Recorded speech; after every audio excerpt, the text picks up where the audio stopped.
Di sudut tenggara Ka'bah tertanam sebuah batu yang tidak pernah sepi dari sentuhan, doa, dan air mata manusia sejak ribuan tahun lalu. Batu itu dikenal sebagai Hajar Aswad. Ia bukan sekabar bagian dari bangunan suci, tetapi menjadi saksi perjalanan tauhid sejak masa para nabi. Riwayat paling masyhur tentang asal-usulnya datang dari sahabat mulia Ibnu Abbas. Dalam hadis yang diriwayatkan oleh Imam Tirmizi, Rasulullah SAW bersabda bahwa Hajar Aswad diturunkan dari syurga dalam keadaan lebih putih daripada susu. Lalu dosa-dosa manusia membuatnya menjadi hutam. Para ulama hadis menilai riwayat ini hasan syahih. Hadis ini menjadi landasan utama bahwa Hajar Aswad bukan batu biasa yang berasal dari bumi, melainkan memiliki asal yang istimewa.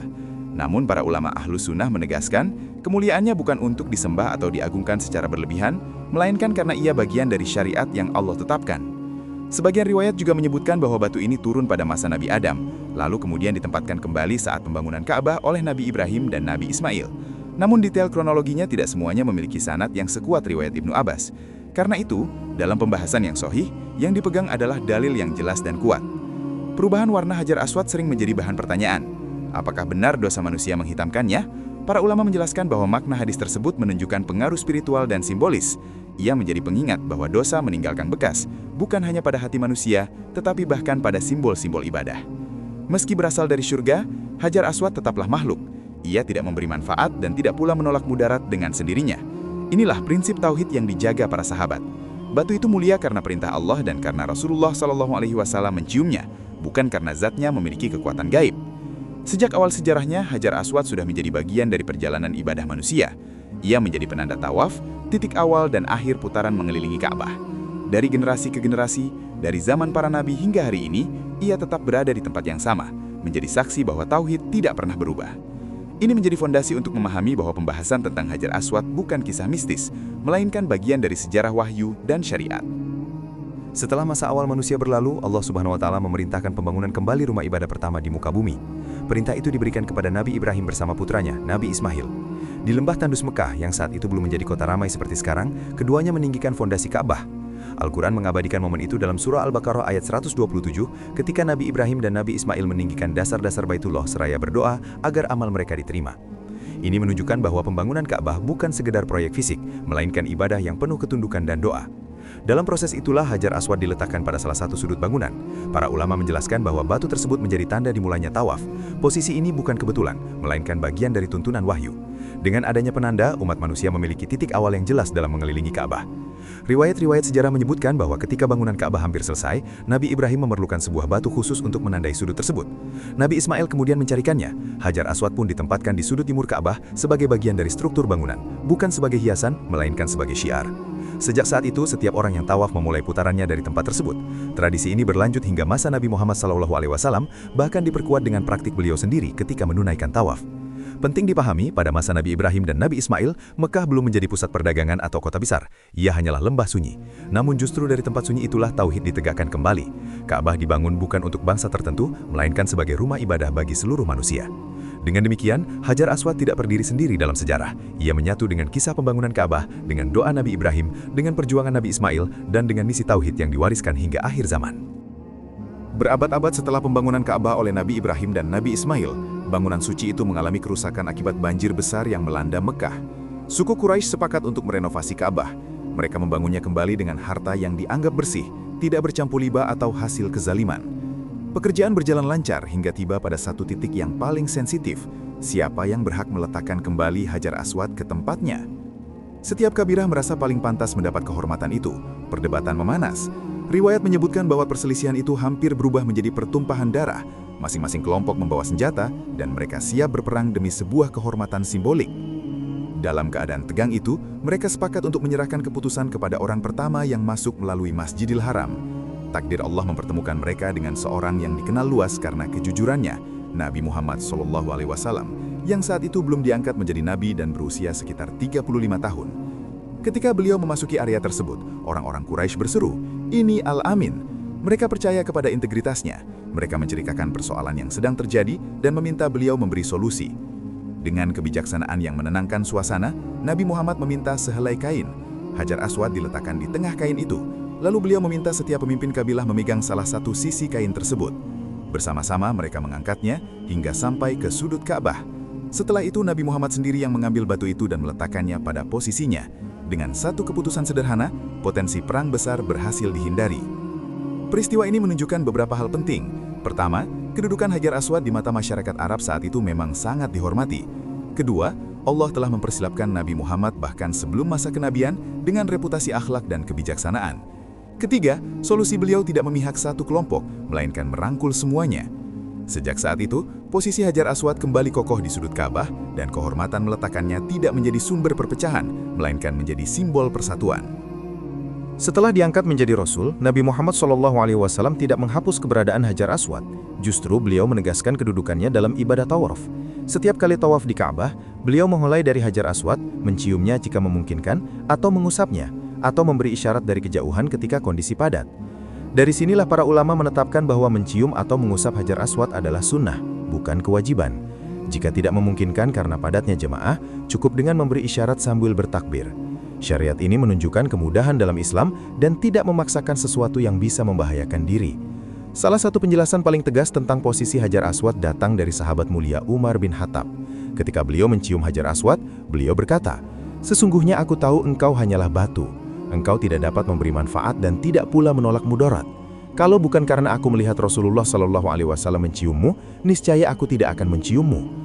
Pernyataan ini menjadi kaidah penting dalam akidah Islam. Umat Islam tidak menyembah batu, tidak menganggapnya memiliki kekuatan gaib, dan tidak menggantungkan harapan kepadanya. Hajar Aswad dimuliakan semata-mata karena mengikuti sunnah Rasulullah SAW. Inilah konsep ittiba, mengikuti tanpa berlebih-lebihan. Para ulama ahlu sunnah juga menjelaskan bahwa sikap terhadap Hajar Aswad adalah bagian dari keseimbangan tauhid. Ia dihormati karena syariat, tetapi tidak dikultuskan. Ia disentuh sebagai ibadah, bukan sebagai sumber keberkahan mandiri. Dalam beberapa riwayat sahih disebutkan pula bahwa Hajar Aswad akan menjadi saksi pada hari kiamat bagi orang-orang yang menyentuhnya dengan benar. Namun para ulama menegaskan, semua itu terjadi atas izin Allah, bukan karena batu tersebut memiliki kuasa sendiri. Dengan demikian, pada masa Islam sempurna di bawah risalah Nabi Muhammad SAW, posisi Hajar Aswad menjadi jelas.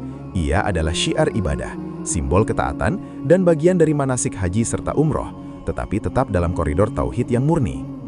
Sejarah Hajar Aswad tidak hanya berisi kisah pembangunan dan ibadah, ia juga pernah menjadi saksi salah satu tragedi terbesar dalam sejarah haji. Pada tahun 317 Hijriah atau 930 Masehi, muncul sebuah kelompok ekstrim yang dikenal dengan nama Qoromitoh. Kelompok ini berafiliasi dengan gerakan Ismailiyah radikal dan bermarkas di wilayah Bahrain dan Al-Ahsa. Mereka memiliki pemahaman menyimpang dan memusuhi kekuasaan Islam saat itu. Di bawah pimpinan Abu Thahir al-Janabi, mereka menyerang Mekah saat musim haji. Serangan itu bukan sekadar penjarahan biasa. Mereka membantai jamaah haji di sekitar Ka'bah, bahkan riwayat sejarah menyebutkan banyak jenazah dilemparkan ke dalam sumur Zamzam. Peristiwa ini menjadi luka mendalam bagi dunia Islam. Dalam kekacauan tersebut, Qoromitoh mencabut Hajar Aswad dari tempatnya dan membawanya ke wilayah mereka. Tindakan ini dimaksudkan untuk meruntuhkan simbol keagamaan dan melemahkan otoritas kekhalifahan saat itu. Selama kurang lebih 20 hingga 22 tahun, Hajar Aswad tidak berada di Ka'bah. Kaum muslimin tetap menunaikan tawaf, tetapi tanpa keberadaan batu tersebut di sudutnya. Para ulama menjelaskan bahwa ketiadaan Hajar Aswad tidak membatalkan ibadah tawaf, karena ia bukan rukun, melainkan sunnah untuk disentuh atau dicium. Akhirnya, pada tahun 339 Hijriah atau 951 Masehi, Hajar Aswad dikembalikan ke Mekah. Sebagian sumber menyebutkan pengembaliannya terjadi setelah tekanan politik dan militer terhadap Qoromitoh melemah. Ada pula riwayat yang menyebut tebusan, namun detailnya diperselisihkan dalam catatan sejarah. Ketika dikembalikan, kondisi Hajar Aswad sudah pecah menjadi beberapa bagian. Sejak saat itu, batu tersebut dirangkai dan diperkuat dengan bingkai perak agar tetap menyatu dan aman di tempatnya. Peristiwa ini menjadi pelajaran penting dalam sejarah Islam.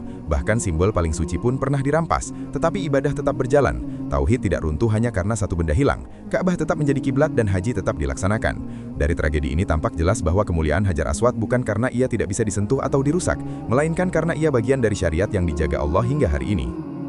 Setelah peristiwa pencurian dan pengembaliannya pada abad ke-4 Hijriah, kondisi Hajar Aswad tidak lagi seperti semula. Batu itu telah pecah menjadi beberapa bagian. Riwayat sejarah menyebutkan pecahannya berjumlah beberapa fragmen kecil yang kemudian disatukan kembali. Hari ini, Hajar Aswad tampak sebagai batu berwarna hitam gelap yang terdiri dari beberapa kepingan kecil, disatukan dengan bahan perekat dan dikelilingi bingkai perak. Bingkai tersebut bukan hiasan semata, melainkan penguat agar pecahan batu tetap pada tempatnya dan tidak terlepas akibat sentuhan jutaan jamaah setiap tahun. Letaknya tetap di sudut tenggara Ka'bah, sekitar 1,5 meter dari permukaan tanah, sehingga memungkinkan untuk dicium atau disentuh oleh jamaah yang mendekat. Namun karena padatnya manusia saat musim haji dan umroh, seringkali jamaah hanya dapat memberi isyarat dari kejauhan. Sepanjang sejarah, bingkai perak yang mengelilinginya beberapa kali diperbaharui oleh para khalifah dan penguasa muslim. Tujuannya bukan untuk mengubah batu tersebut, melainkan untuk menjaga dan melindunginya dari kerusakan lebih lanjut. Para ulama juga menegaskan bahwa perubahan fisik Hajar Aswad, retak, pecah atau menghitam tidak mengurangi nilainya sebagai bagian dari syiar ibadah. Ia tetap menjadi titik awal tawaf sebagaimana dituntunkan oleh Nabi Muhammad SAW. Bagi yang melihatnya secara langsung, Hajar Aswad bukan batu besar yang utuh seperti yang dibayangkan sebagian orang. Ia lebih kecil dari perkiraan banyak orang dan bagian yang terlihat hanyalah permukaannya saja. Namun justru pada kesederhanaannya itu tersimpan sejarah panjang ribuan tahun. Dari masa Nabi Ibrahim, masa jahiliyah, masa kemabian, hingga era modern dengan jutaan jamaah dari seluruh dunia, posisinya tidak pernah berpindah lagi. Ia tetap di sudutnya, menjadi saksi tawaf yang tak terhitung jumlahnya. Setelah menelusuri asal-usul, peletakar, perselisihan Quraisy, kedudukan dalam syariat, hingga peristiwa pencurian dan kondisi fisiknya hari ini, satu pertanyaan penting muncul. Apa makna sebenarnya dari Hajar Aswad bagi seorang muslim? Pertama, Hajar Aswad adalah simbol ketaatan mutlak kepada perintah Allah. Ketika Nabi Muhammad SAW menciumnya, para sahabat mengikuti, bukan karena batu itu memiliki kekuatan, tetapi karena itu bagian dari tuntunan ibadah. Inilah esensi ubudiyah, taat meskipun akal tidak selalu mengetahui seluruh hikmahnya. Pernyataan Umar bin Khattab menjadi fondasi akidah dalam memahami hal ini. Ia menegaskan bahwa batu itu tidak memberi manfaat dan tidak menolak mudarat. Kalimat tersebut bukan merendahkan, tetapi meluruskan pemahaman agar tauhid tetap murni. Segala manfaat dan mudarat hanya dari Allah. Kedua, Hajar Aswad adalah pengingat tentang dosa dan taubat.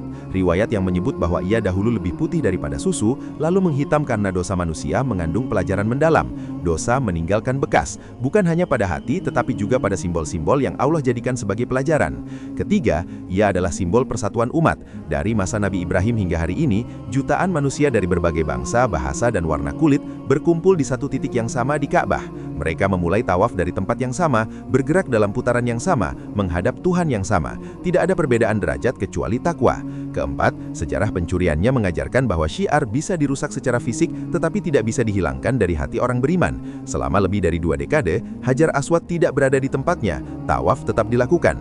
Ini menunjukkan bahwa inti ibadah bukan pada benda, melainkan pada ketaatan kepada Allah. Pada akhirnya, Hajar Aswad bukan objek pemujaan, ia adalah bagian dari manasik haji dan umroh.